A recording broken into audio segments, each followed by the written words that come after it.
Fala, tesouros. Vamos falar rapidinho aí, ó. O processo penal, a parte aí de prisão preventiva, né? Primeiro ponto aí que a gente tem que gravar de prisão preventiva para concurso é que a prisão preventiva, ela é uma modalidade de prisão que ela tem que ser por ordem fundamentada do juiz, beleza? Então, é uma prisão que depende de uma ordem fundamentada do juiz. Show? Então, quem decreta a prisão preventiva? O juiz. Show? Beleza? Quando pode ser decretada a prisão preventiva? Em qualquer fase da investigação policial ou do processo penal, beleza? Ou durante a ação penal lá. Show? Caberá a prisão preventiva decretada pelo juiz, a requerimento do Ministério Público, a requerimento aí do querelante, a requerimento do querelante ou do assistente, né, da acusação, ou de representação da autoridade policial, beleza? Show?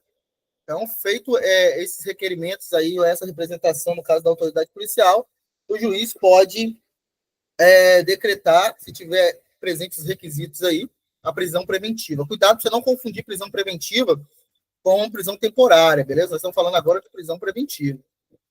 Não cabe prisão preventiva decidida de ofício pelo juiz. Não, o juiz tem que ser provocado.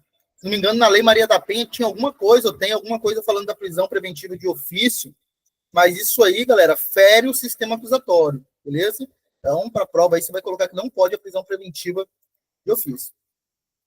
Requisitos aí, a prisão preventiva poderá ser decretada como garantia da ordem pública, garantia da ordem econômica, por conveniência da instrução criminal ou para assegurar a aplicação da lei penal. Cada um desses daí, exemplo, garantia da ordem pública é aquele cara que ele continua fazendo os crimes, ele continua perturbando a ordem pública. Garantia da ordem econômica é o cara que continua dilapidando o dinheiro ilícito lá, entendeu? Só aumentando as suas arrecadações ilícitas e por aí vai.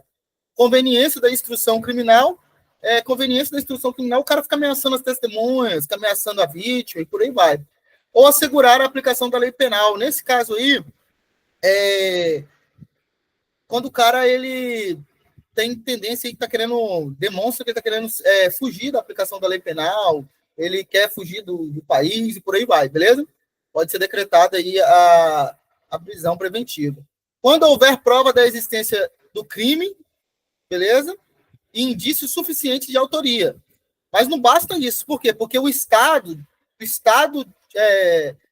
perigo e de perigo gerado pelo estado de liberdade do imputado. Então, o estado de liberdade do acusado ali é um estado que gera perigo, beleza? São outros pontos que aí pode ser decretada a prisão preventiva. Estado de liberdade do imputado aí, do investigado, ou do preso, do réu, no caso, demonstra que ele é um cara perigoso, vai continuar cometendo os crimes e pode até cometer mais crimes aí, até contra a vítima, contra as testemunhas e por aí vai, beleza? Então, o estado de liberdade dele gera um perigo, entendeu?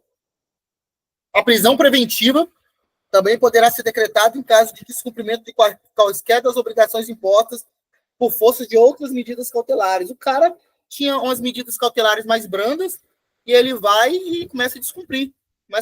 O juiz pode decretar, desde que seja provocado, a prisão preventiva.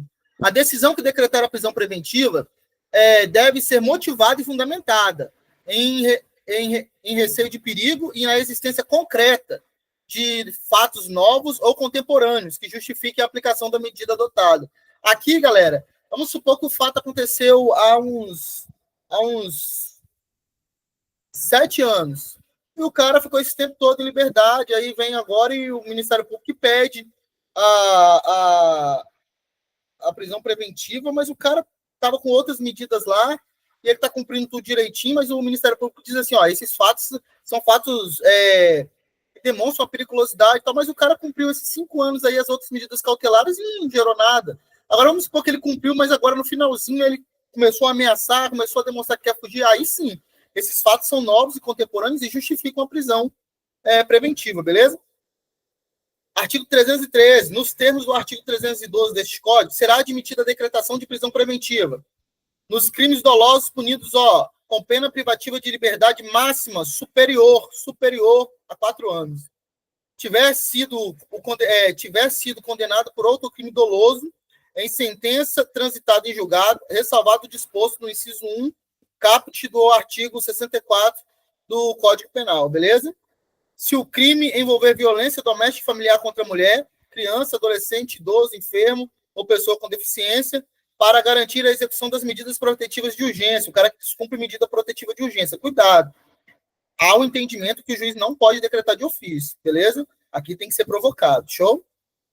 Também será admitida a prisão preventiva quando houver dúvidas sobre a identidade civil da pessoa ou quando essa não fornecer elemento suficiente para esclarecê-lo, devendo o preso ser colocado imediatamente em liberdade após a identificação, salvo se ele ficar preso aí por outra hipótese, beleza? Mas identificou, bota na rua, beleza? Libera o cara.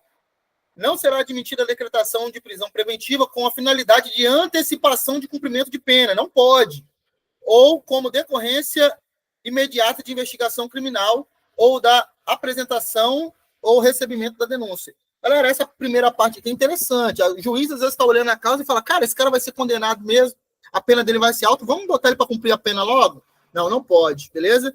Nesses casos aqui, a gente tem que lembrar que não é, em regra, não é admitida a execução provisória da pena. Não é admitida a execução provisória da pena. A gente só tem que tomar cuidado que o STF decidiu aí que nas condenações do tribunal do júri, independente da quantidade de pena, já pode, desde logo, executar a pena. O cara foi condenado lá, independente da pena, o cara já pode sair de lá para executar, para iniciar a execução da pena, beleza? Show? Essa parte que eu vou pular, depois vocês dão uma lida com calma, mas eu quero nessa parte aqui, o juiz poderá, de ofício, ou a pedido das partes, revogar. Revogar pode de ofício. Decretar a prisão preventiva não pode de ofício. Agora, revogar pode. Vou colocar até em maiúsculo aqui, Se, no concorrer da investigação ou do processo, verificar falta de motivo para que ela subsista, bem como novamente decretá-la se sobrevierem razões que justifiquem. Mas aqui, tem que tomar cuidado. Decretação vai ter que ter alguém pedindo, alguém fazendo requerimento. Revogar, o juiz pode revogar de ofício, beleza? Revogar, o juiz pode fazer essa revogação da prisão de ofício. Beleza? Estamos combinados aí para a prova. Parágrafo único, decretada a prisão preventiva, deverá o órgão emissor da decisão revisar a necessidade da sua manutenção a cada 90 dias, mediante decisão fundamentada, de ofício, sob pena de tornar a prisão ilegal. Tem que tomar cuidado aí, porque é quem decretou a prisão, o emissor da decisão, que tem que revisar. Professor, o juiz de primeiro grau decidiu, está em recurso lá no tribunal. É o tribunal que tem que revisar? Não, quem tem que revisar é o juiz, ainda que o processo esteja em grau recursal. Beleza? Essa é a decisão do STF, tem que observar isso aí. Se não me engano, foi naquela questão lá do André do Rep. Galera, um abraço, sempre um prazer falar com vocês. Desculpa aí que eu acabei engasgando aqui um pouquinho, beleza? Mas espero que dê para acertar as questões aí em prova. Um abraço, tchau, tchau.